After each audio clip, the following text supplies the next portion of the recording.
Hey guys, welcome back to the Respiratory Therapy Resource Center. So in today's video, we're going to go through an ABG interpretation practice problem where we get the ABG, interpret the ABG, look at our patient, assess the patient, and I'll let you know these are some things that you can expect the patient may be doing if you get this kind of gas, as well as other respiratory interventions that we can do as respiratory therapists to help support them through that respiratory distress, and other differential diagnoses for the patient that might be actually causing the respiratory distress.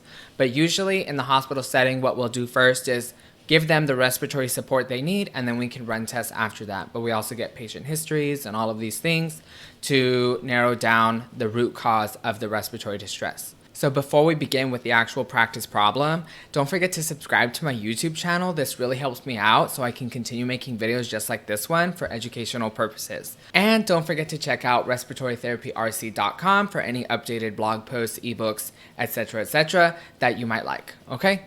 Hey guys, so before we begin the video, I actually made a practice problem worksheet for ABG interpretation. There's 10 interpretation problems and there's an answer key included describing different types of patients that might have this type of blood gas.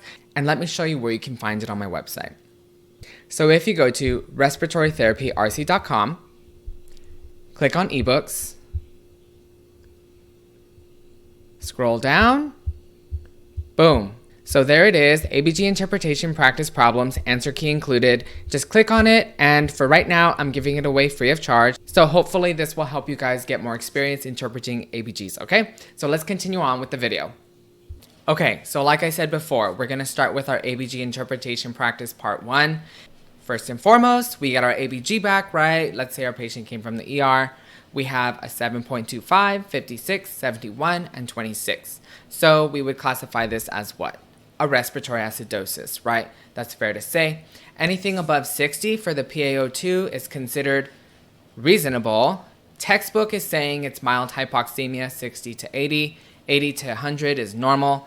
I say anything over 90% saturation is fine. Anything over a PaO2 of 60 should give you a saturation of above 90. So that's up to you, your discretion as the therapist, your institution's discretion, right? So respiratory acidosis, we also call this acute respiratory failure because they are failing to breathe off all of their CO2, right?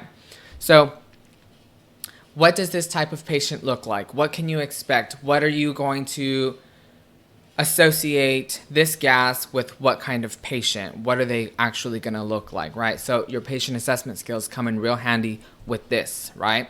So you may have a patient who has accessory muscle use, right? Nasal flaring, shortness of breath, right? They can't catch their breath. Pursed lip breathing, that's another one. They may have retractions, subcostal retractions, intercostal retractions, suprasternal retractions. There's different types of retractions. Orthopnea, not being able to lie flat, right? So the list goes on and on and on.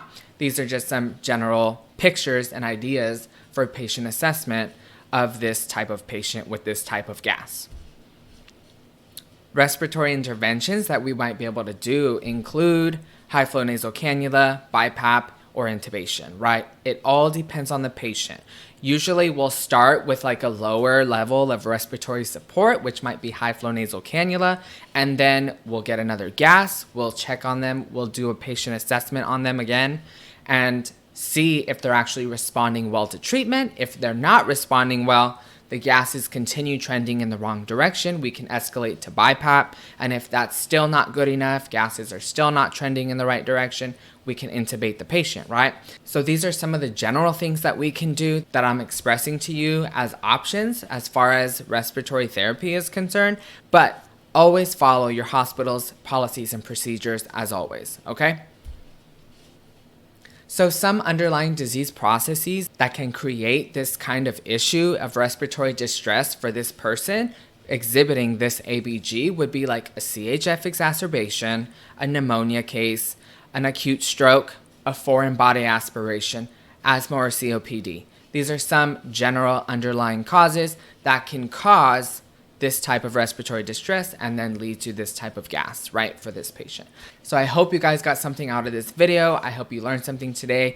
And as always, don't forget to subscribe and follow me on social media. I would greatly appreciate it. Also, don't forget to check out respiratorytherapyrc.com whenever you have a chance. So, thanks for watching, have a great day, and until next time.